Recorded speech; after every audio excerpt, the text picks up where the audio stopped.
Assalamualaikum warahmatullahi wabarakatuh. Kami dari kelompok 5 akan menjelaskan mengenai memahami dan mendalami makna sholat dan mempraktekannya. Saya Nesi Auliasani dan rekan saya Muhammad Bintang dan juga Nurul Dwina Amelia. Ada beberapa materi yang akan kami bahas. Yang pertama yaitu pengertian sholat. Kemudian, tujuan dan keutamaan ibadah sholat. Selanjutnya, bacaan sholat sesuai hadis yang sahih. Kemudian, tata cara gerakan sholat berdasarkan hadis yang sahih. Dan yang terakhir adalah tata cara sholat khusyuk. Assalamualaikum warahmatullahi wabarakatuh. Baiklah, kami dari kelompok 5 akan membacakan hasil diskusi kami, yaitu tentang memahami dan mendalami makna sholat dan mempraktekannya. Pertama, pengertian sholat. Sholat merupakan bentuk keimanan kita kepada Allah Subhanahu wa Ta'ala yang diwujudkan dengan perkataan, perbuatan, keyakinan, dan kewajiban paling utama setelah dua kalimat syahadat, dan merupakan salah satu rukun Islam. Rasulullah SAW bersabda, Islam itu dibangun atas 5 perkara, yaitu bersaksi bahwa tiada sembahan yang berhak disembah kecuali Allah, dan sesungguhnya Muhammad adalah utusan Allah, menegakkan sholat, mengeluarkan zakat, mengerjakan haji ke Baitullah, dan berpuasa pada bulan Ramadan. Adapun pengertiannya secara bahasa, yaitu sholat berasal dari bahasa Arab, yaitu doa. Menurut istilah, yaitu suatu bentuk peribadatan dalam rangkaian kegiatan yang dimulai dengan takbiratul ihram dan diakhiri dengan mengucapkan salam. Juga merupakan cara menyembah Allah yang telah ada sejak sebelum diutusnya Nabi terakhir, yaitu Muhammad SAW. Hanya saja, berkat rumah Allah Ta'ala, Rasulullah diberi wahyu untuk memperbaharui syariat sholat yang telah diturunkan pada Rasul-Rasul sebelumnya. Kabar tersebut tercantum dalam Al-Quran, Surat Maryam ayat 55, yang menggambarkan tentang sholat Nabi Ismail alaihissalam. A'udzu billahi minasyaitonir rajim. Bismillahirrahmanirrahim. Wa kana ya'muru ahlahu bis-sholati waz-zakati wa kana 'inda rabbih mardiyya. Yang artinya, dan ia Ismail menyuruh keluarganya untuk melaksanakan sholat dan zakat, dan ia adalah seorang yang diridhoi di sisi Tuhannya. Juga terdapat dalam surat Maryam ayat 31 yang menggambarkan tentang surat Nabi Isa alaihissalam. Berbunyi, Bismillahirrahmanirrahim. Wa awsani bis-sholati waz-zakati ma dumtu hayya. Artinya, dan ya Allah memerintahkan kepadaku Isa mendirikan sholat dan menunaikan zakat selama aku hidup. Juga lanjutnya yaitu tujuan sholat. Pertama, untuk mengingat Allah seperti zikir. Pada hakikatnya, sholat mengajarkan kita sebuah komunikasi yang intens antara makhluk dengan sang khalik atau pencipta, serta adanya penghambaan diri sepenuhnya kepada Allah, zat yang mengatur segala yang ada di dalam semesta ini. Karena salat sebagai amalan utama untuk mendekatkan diri kepadanya. Sebelum melakukan salat, ada syarat yang harus dipenuhi, yaitu bersuci dari segala najis, baik badan, pakaian maupun tempat. Ini mengisyaratkan kepada kita bahwa untuk menghadap Allah diperlukan kesiapan mental menghadapi Sang Maha Suci.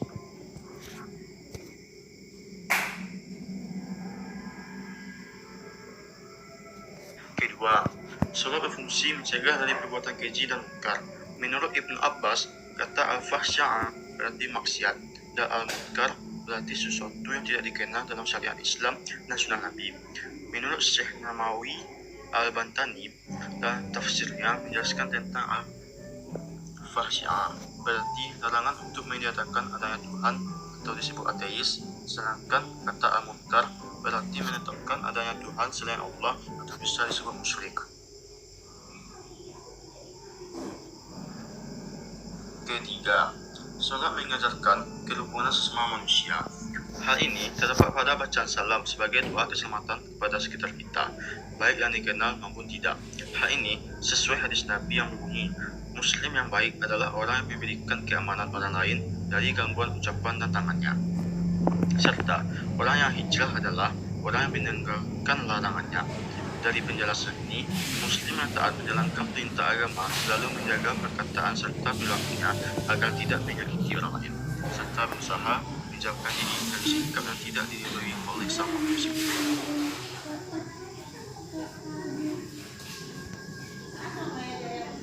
Keempat, salat mempersatukan umat Islam seluruh dunia. Terbukti, orang yang salat pasti menghadap kiblat. Hal ini sebagai titik bersama semua manusia meski berbeda ras, budaya, suku, dan bangsa. Sungguh, ajaran Islam sangat mulia, tidak hanya mengajarkan urusan spiritual saja, namun masalah kehidupan sehari-hari, mulai masalah kebersihan sampai masalah persatuan di masyarakat.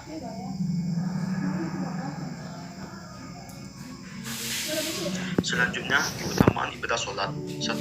Pahala dan kebaikan yang besar telah disiapkan untuk hambanya yang mendirikan solat. Nabi SAW bersabda yang artinya, 5 solat yang telah Allah Ta'ala diwajibkan kepada para hambanya. Siapa saja yang mendirikannya dan tidak menyia-nyiakannya sedikit pun darinya kerana meremehkan haknya, maka dia memiliki perjanjian dengan Allah Ta'ala untuk memasukkannya ke dalam surga. Sedangkan siapa saja yang tidak mendirikannya, dia tidak memiliki perjanjian dengan Allah Ta'ala. Jika Allah mengkehendaki, dia akan menyiksanya, dan jika Allah menghendaki, Allah akan memasukkan ke dalam surga. Hadis riwayat Abu Daud dan Ibnu Majah.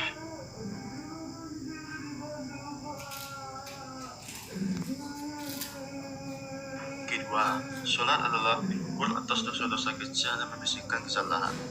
Diriwayatkan dari Abu Hurairah radhiyallahu anhu, beliau mendengar Rasulullah SAW bersabda, yang artinya, bagaimana pendapatmu jika di depan pintu rumahmu ada sungai, lalu engkau mandi sehari 5 kali?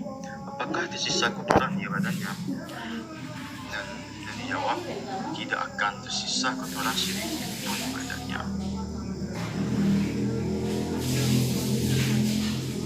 Rasulullah SAW bersabda, "Fadzalika masamus sholawati al-khams yamhullahu bihinna khotoya." Artinya, itu adalah salat untuk sholat 5 waktu. Dengan sholat 5 waktu, Allah Ta'ala menghapus dosa kecil. Rasulullah SAW bersabda, "As-salatul khams wal jum'atu ila jum'ah kafaratun lima bainahunna malam tuksang kabail."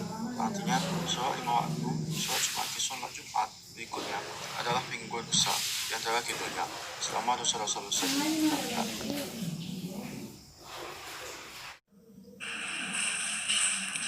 Assalamualaikum warahmatullahi wabarakatuh. Nama saya Nesia Uliasani. Nah, di sini saya akan menjelaskan mengenai bacaan sholat sesuai hadis yang sahih. Yang pertama yaitu doa istiftah atau iftitah dengan bacaan Allahu Akbar kabiran walhamdulillahi katsiran wa subhanallahi bukratan wa asila, yang artinya Allah Maha Besar dengan segala kebesaran, segala puji bagi Allah dengan pujian yang banyak. Maha suci Allah baik waktu pagi dan petang. Hadis riwayat Muslim. Kemudian bacaan yang kedua, Allahu Akbar wajjahiyya lillazi fataras samawati wal ard hanifan musliman wa ma ana minal musyrikin.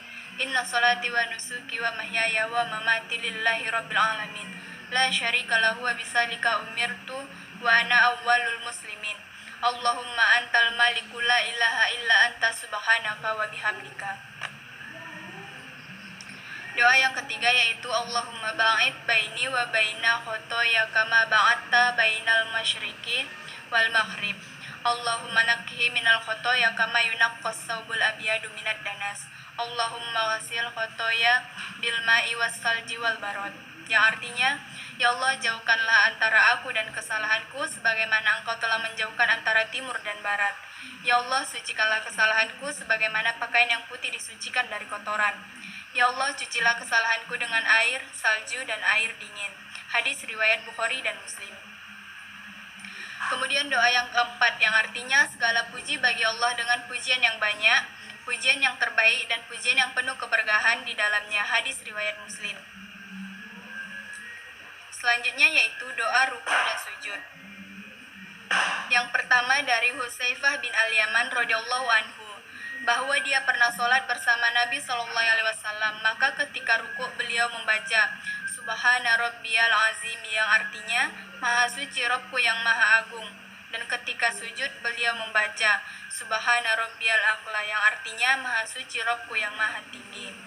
Nah, bacaan ini paling sedikit kita baca 3 kali. Terus yang kedua yaitu dari Aisyah radhiyallahu anha, dia berkata Nabi SAW biasa membaca doa dalam rukuk dan sujudnya dengan bacaan Subhanakallahumma rabbana wa bihamdikallahumma ghafirli, yang artinya maha suci engkau wahai Rabb kami, segala pujian bagimu, ya Allah ampunilah aku. Hadis Al-Bukhari dan Muslim. Selanjutnya yaitu doa iktidal atau bangkit dari ruku. Yang pertama dari Ibnu Abu Aufa, ia mengatakan Rasulullah SAW apabila mengangkat punggungnya dari ruku, beliau mengucapkan Sami Allahu liman hamidah, dan beliau juga melanjutkan dengan bacaan Allahumma rabbana lakal hamdu mil'us samawati wa mil'ul ardi wa mil'u ma syi'ta min syai'in ba'du, yang artinya wahai Rabb kami, bagimulah segala puji sepenuh langit dan sepenuh bumi dan sepenuh apa yang kau kehendaki setelah itu. Hadis riwayat Muslim. Doa duduk di antara dua sujud. Yang pertama yaitu dari Ibnu Abbas radhiyallahu anhu bahwa Nabi SAW di antara dua sujud membaca Allahumma ghafirli warhamni wajburni wahdini warzuqni, yang artinya ya Allah ampunilah aku, sayangilah aku, tutupilah kekuranganku, anugerahkanlah kepadaku hidayah dan berikanlah rezeki kepadaku. Hadis riwayat Tirmizi. Yang kedua yaitu dari Ibnu Abbas radhiyallahu anhu, ia berkata, ketika Nabi Muhammad SAW mengangkat kepalanya dari sujud, beliau mengucapkan, Rabbi ghafirli warhamni wajburni warfaqni warzuqni wahdini, yang artinya, ya Rabbku ampunilah dosaku, berikanlah rahmat kepadaku, cukupkanlah aku, angkatlah derajatku, berilah aku rizki dan berilah aku petunjuk. Hadis riwayat Baihaqi. Kemudian bacaan yang ketiga yaitu dari Hudzaifah radhiyallahu anhu, bahwasanya Nabi SAW mengucapkan saat duduk di antara dua sujud dengan bacaan Rabbi ghafirli, yang artinya ya Rabb ampunilah dosaku, ya Rabb ampunilah dosaku. Hadis riwayat Ibnu Majah. Kemudian bacaan saat duduk tahiyat. Bacaan tasawuf, Imam Syafi'i rahimahullah lebih menyukai bacaan tasawuf ini. Hadis dari Ibnu Abbas, At-tahiyatul mubarakatus salawatut thayyibatu lillah. Assalamualaikum ayuhan nabi wa rahmatullah wabarakatuh. Assalamu alaina wa ala ibadillahi sholihin. Asyhadu an la ilaha illallah wa asyhadu anna Muhammadar Rasulullah. Setelah itu dilanjutkan dengan membaca sholawat, yaitu Allahumma sholli ala Muhammad wa ala ali Muhammad kama shollaita ala Ibrahim wa ala ali Ibrahim wa barik ala Muhammad wa ala ali Muhammad kama barakta ala Ibrahim wa ala ali Ibrahim fil alamina innaka Hamidum Majid.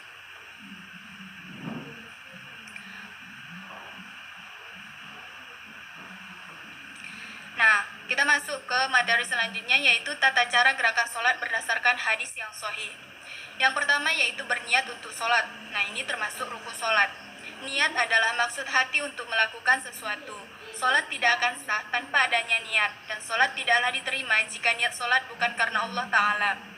Nabi SAW bersabda, setiap amal tergantung pada niatnya. Hadis riwayat Bukhari dan Muslim. Para ulama sepakat niat adalah amalan hati, sehingga niat tidak perlu diucapkan. Ketika hati sudah beritikad untuk melakukan sholat, itu sudah niat yang sah. Nabi SAW tidak pernah mengajarkan lafal tertentu untuk niat sholat. Yang kedua yaitu berdiri tegak menghadap kiblat. Nah, berdiri ketika sholat wajib termasuk juga rukun sholat. Di antara dalilnya adalah sabda Nabi SAW, sholatlah dengan berdiri, jika tidak mampu maka duduk, jika tidak mampu maka sambil berbaring. Hadis riwayat Bukhari. Hadis ini juga menunjukkan boleh sholat dalam keadaan duduk jika kita tidak mampu berdiri, atau berbaring jika tidak mampu duduk. Wajib menghadap ke arah kiblat ketika berdiri, kecuali sholat di atas kendaraan. Nah, bagi penduduk Makkah wajib menghadap ke arah Ka'bah. Namun bagi penduduk luar Makkah cukup mengarah ke arah kota Makkah, tidak harus pas ke Ka'bah. Pandangan mata ketika berdiri lebih utama memandang ke arah tempat sujud. Boleh memandang ke depan ataupun ke bawah, dan terlarang keras memandang ke atas atau ke samping tanpa adanya kebutuhan. Kemudian yang ketiga yaitu melakukan takbiratul ihram. Nah, ini juga termasuk rukun sholat. Caranya dengan mengangkat kedua tangan sambil mengucapkan Allahu Akbar dengan suara yang minimal dapat didengar diri sendiri. Nah, tidak sah sholat tanpa takbiratul ihram. Nabi SAW bersabda, "Jika engkau hendak sholat, ambillah wudhu, lalu menghadap kiblat dan bertakbirlah." Hadis riwayat Bukhari dan Muslim.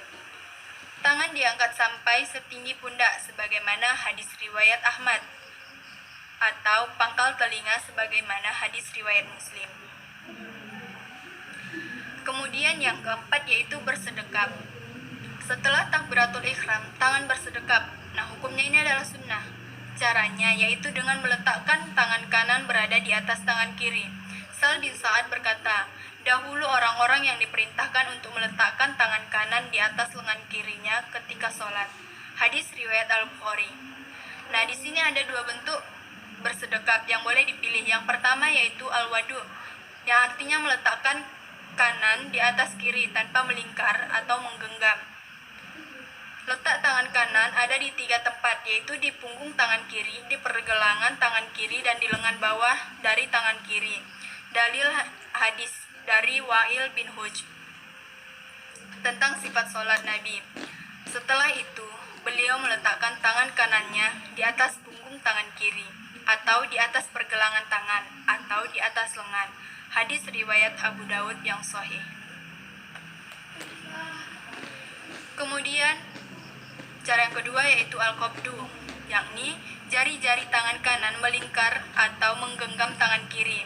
Dalilnya hadis dari Wa'il bin Hujr.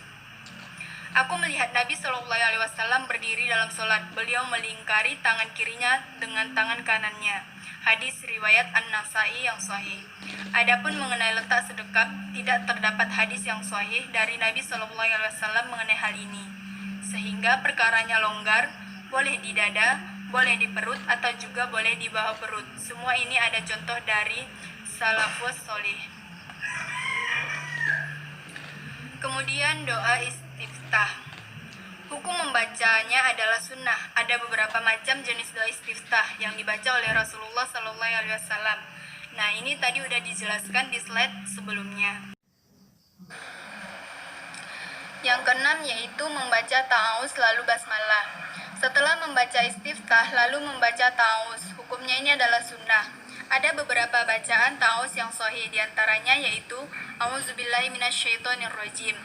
Kemudian A'udzubillahi samiil alimi minasyaitonirrajim. Yang ketujuh yaitu membaca Al-Fatihah. Setelah membaca ta'awuz lalu membaca surah Al-Fatihah. Nah, surah Al-Fatihah juga termasuk rukun sholat. Tidak sah sholat tanpa membaca Al-Fatihah. Nabi SAW bersabda, tidak ada sholat bagi orang yang tidak membaca Fatihatul Kitab. Hadis riwayat Bukhari dan Muslim. Namun berbeda lagi bagi makmum. Para ulama berbeda pendapat apakah makmum ikut membaca Al-Fatihah ataukah dia mendengarkan bacaan imam. Yang rajih, jika makmum mendengarkan imam sedang membaca secara jar atau keras, maka ia wajib mendengarkan dan diam. Namun, makmum tidak membaca Al-Fatihah ataupun bacaan lain. Dan jika makmum tidak mendengarkan imam membaca karena dibaca secara sir, maka ia wajib membaca Al-Fatihah. Inilah pendapat jumhur ulama. Nah, setelah membaca Al-Fatihah disunnahkan mengucapkan amin dengan jar atau keras. Amin artinya ya Allah kabulkanlah. Yang kedelapan yaitu membaca surat dari Al-Quran. Kemudian disunnahkan membaca surat dari Al-Quran selain Al-Fatihah yang dihafal dengan jar atau keras di sholat jahriyah, yaitu maghrib, isya, dan subuh. Yang kesembilan yaitu ruku. Dengan mengucapkan Allahu Akbar sambil mengangkat kedua tangan, sama seperti cara takbiratul ihram. Kemudian membungkukkan badan sehingga punggung dan kepala dalam keadaan lurus. Telapak tangan menggenggam lutut dengan jari-jari diregangkan. Dari Abu Humaid Sa'idi mengatakan, Nabi SAW jika ruku, beliau meletakkan kedua tangannya pada lututnya dan meluruskan punggungnya. Hadis riwayat Al-Bukhari. Nah, ketika ruku membaca doa Subhana Rabbiyal Azimi dan dibaca sebanyak 3 kali ataupun lebih. Yang ke-10 yaitu iktidal atau bangun dari ruku. Bangun dari ruku hingga berdiri tegak sambil mengucapkan Sami Allahu liman hamidah bagi imam atau orang yang sholat sendiri. Nah, bagi makmum membaca Rabbana walakal hamdu sambil mengangkat kedua tangan seperti cara mengangkat tangan ketika takbir. Yang ke-11 yaitu melakukan sujud pertama. Nah, dari kondisi berdiri setelah iktidal turun untuk bersujud sambil mengucapkan Allahu Akbar. Para ulama berbeda pendapat, apakah lebih dahulu tangan ataukah lutut ketika turun. Nah, yang rajihnya wallahu a'lam atau belum diketahui. Sebagaimana riwayat dari Ibnu Umar, bahwasanya ia turun sujud dengan kedua tangannya sebelum lututnya. Hadis riwayat Bukhari secara mu'allaq Abu Dawud. Cara sujud adalah dengan menempelkan 7 anggota badan. Sebagaimana sabda Nabi SAW, aku diperintahkan untuk sujud dengan 7 anggota badan. Jidat, sambil menunjuk kepada hidungnya. 2 tangan, 2 lutut, dan jari-jari kedua kaki. Hadis riwayat Bukhari dan Muslim. Hadis ini menunjukkan bahwa hidung juga termasuk yang wajib ditempelkan. Kemudian kedua tangan sejajar dengan pundaknya atau pangkal telinganya, dengan jari-jari dalam keadaan rapat dan menghadap kiblat. Lengan dibuka dan tidak menempel dengan badan. Nabi SAW jika sholat atau dalam keadaan sujud, beliau meregangkan kedua tangannya hingga terlihat putih ketiak beliau. Hadis riwayat Bukhari Muslim. Yang ke-12 yaitu duduk di antara 2 sujud. Bangun dari sujud sambil mengucapkan Allahu Akbar tanpa mengangkat tangan, kemudian duduk iftirosi. Duduk iftirosi ini adalah duduk dengan cara menegakkan telapak kaki kanan dan posisi jari-jarinya menghadap kiblat, sedangkan kaki kiri dalam keadaan tidur dan diduduki oleh pantat. Kedua tangan diletakkan di atas paha, jari-jari menghadap ke kiblat. Nah, ketika duduk mengucapkan doa Rabbi ghafirli. Yang ke-13 yaitu melakukan sujud kedua. Dari posisi duduk, turun untuk sujud sambil mengucapkan Allahu Akbar. Kemudian sujud dengan tata cara sujud yang sama seperti sujud pertama. Yang 14 yaitu melakukan duduk istirahat dan bangun menuju rakaat kedua. Dari posisi sujud, bangkit tanpa bertakbir untuk duduk sejenak dengan posisi duduk iftirosi. Lalu bangun untuk berdiri menuju rakaat yang kedua sambil mengucapkan Allahu Akbar dan mengangkat kedua tangan seperti cara mengangkat tangan pada takbiratul ihram. Takbir ini dinamakan takbir intikol. Intikol artinya berpindah karena takbir ini dilakukan ketika berpindah dari satu rukun menuju rukun lainnya. 15 yaitu melakukan tata cara yang sama seperti rakaat pertama. Setelah melakukan takbir intikol, berdiri secara sempurna dan bersedekap sebagaimana pada rakaat pertama. Kemudian seterusnya melakukan hal yang sama seperti pada rakaat pertama. Perbedaan hanya terletak pada beberapa hal. Yang pertama yaitu pada rakaat kedua dan seterusnya tidak disyariatkan membaca doa istiftah. Sebagaimana namanya istiftah artinya membuka, hanya disyariatkan pada rakaat pertama. Maka setelah takbir intikol langsung membaca basmalah dan seterusnya. Pada sholat yang berjumlah rakaatnya lebih dari 2, maka rakaat ketiga atau rakaat keempat bacaan Al-Fatihah dan bacaan surat tidak dikeraskan. Pada rakaat kedua, pada sholat yang rakaatnya lebih dari 2, setelah bangun dari sujud yang kedua, tidak melakukan duduk istirahat, melainkan duduk tasyahud awal dan melakukan tasyahud awal. Nah, pada rakaat terakhir, berapapun jumlah rakaatnya, setelah bangun dari sujud yang kedua, tidak melakukan duduk istirahat, melainkan duduk tasyahud akhir dan melakukan tasyahud akhir. 16 yaitu cara duduk tasyahud awal. Duduk dengan posisi duduk istirosi, kemudian mengangkat jari telunjuk kanan hingga lurus ke arah kiblat sambil membaca doa. Nah, ini tadi udah dijelaskan di slide sebelum-sebelumnya, yaitu bacaan tasyahud. Kemudian yang ke-17 yaitu cara duduk tasyahud akhir. Para ulama berbeda pendapat mengenai posisi duduk tasyahud akhir. Sebagian ulama menyatakan bahwa posisinya tawarruk, yaitu duduk dengan cara menegakkan telapak kaki kanan dan posisi jari-jari jarinya menghadap kiblat. Sedangkan telapak kaki kiri berada di depan kaki kanan dan bokong, menyentuh lantai. Sebagian ulama menyatakan untuk sholat yang 2 rakaat maka duduk tasyahud akhir dengan posisi iftirosi. Namun, dalam masalah ini perkaranya longgar. Kemudian mengangkat jari telunjuk kanan hingga lurus ke arah kiblat sambil membaca doa tasyahud sebagaimana pada tasyahud awal. Lalu diwajibkan untuk membaca sholawat. Yang ke-18 yaitu berdoa sebelum salam. Nah, dianjurkan membaca doa sebelum salam yaitu doa Allahumma inni a'udzubika min azabi jahannam wa min azabil qabri wa min fitnatil mahya wal mamat wa min syarri fitnati masihid dajjal. Hadis riwayat Muslim. Kemudian dianjurkan membaca doa apa saja yang diinginkan. Yang terakhir yaitu salam dengan mengucapkan Assalamualaikum warahmatullahi sambil menoleh ke kanan hingga pipi kanan terlihat dari belakang dan mengucapkan Assalamualaikum warahmatullahi sambil menoleh ke kiri hingga pipi kiri terlihat dari belakang, dan tidak terdapat hadis yang sahih mengenai mengusap wajah setelah salam, sehingga hal ini tidak perlu dilakukan. Assalamualaikum warahmatullahi wabarakatuh. Baiklah, di sini saya akan menjelaskan mengenai tentang tata cara sholat khusyuk. Sholat khusyuk merupakan kondisi di mana seseorang melakukan sholat dengan memenuhi segala syarat, rukun, dan sunnah sholat, serta dilakukan dengan tenang dan penuh konsentrasi. Dan juga dilakukan dengan penuh kesadaran bahwa setiap sikap dan gerakan dalam sholat merupakan komunikasi batin dengan Allah Subhanahu wa Ta'ala.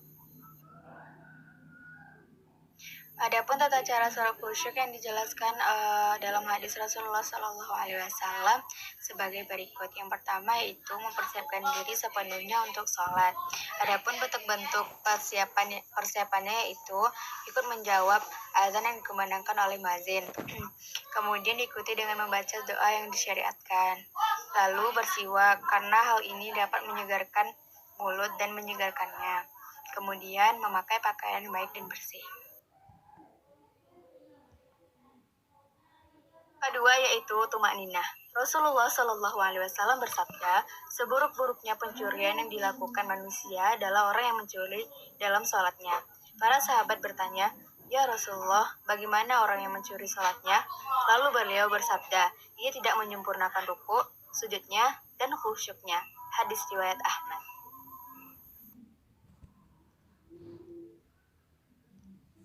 Yang ketiga yaitu mengingat mati ketika sholat. Jelaslah bahwasannya hal ini akan mendorong setiap orang untuk bersungguh-sungguh dalam sholatnya, karena orang akan berpisah dan tidak akan berjumpa kembali.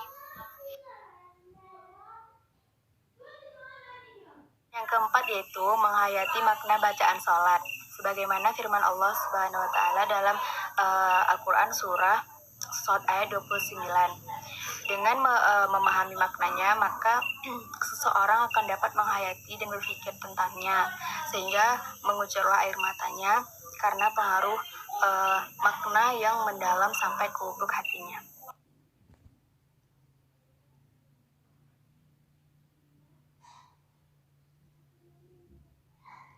Yang kelima yaitu membaca surah dengan tartil sambil berhenti pada tiap ayat. Hal ini merupakan kebiasaan Nabi Shallallahu Alaihi Wasallam, sebagaimana yang dikisahkan oleh Ummu Salamah tentang bagaimana Rasulullah dalam membaca Al-Fatihah, yaitu beliau Shallallahu Alaihi Wasallam membaca basmalah, kemudian berhenti, kemudian membaca ayat berikutnya, lalu berhenti. Demikian seterusnya sampai selesai.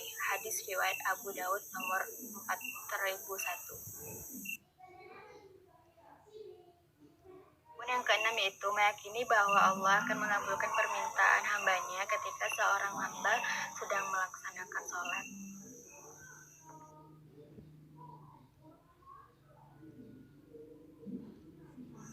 Yang ketujuh yaitu meletakkan sutra atau tabir pembatas dan mendekatkan diri kepadanya. Hal ini bertujuan untuk memperpendek dan menjaga penglihatan orang yang sedang melaksanakan sholat, sekaligus menjaga dirinya dari syaitan. 8 yaitu meletakkan tangan kanan di atas, tangan kiri di dada. Rasulullah jika sedang sholat, beliau meletakkan tangan kanan di atas, tangan kiri. Hadis riwayat Muslim.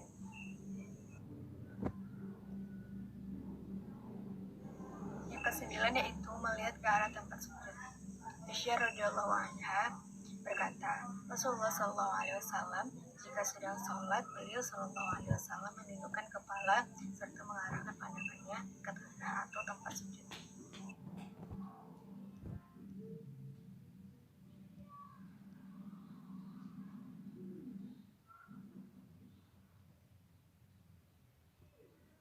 Adapun faktor lain dari hal-hal yang akan membawa kekhusyukan adalah dengan mengetahui penghalang-penghalang kekhusyukan dan menolaknya. Di antaranya itu menghilangkan sesuatu yang mengganggu di tempat sholat. Baiklah, demikian dari saya.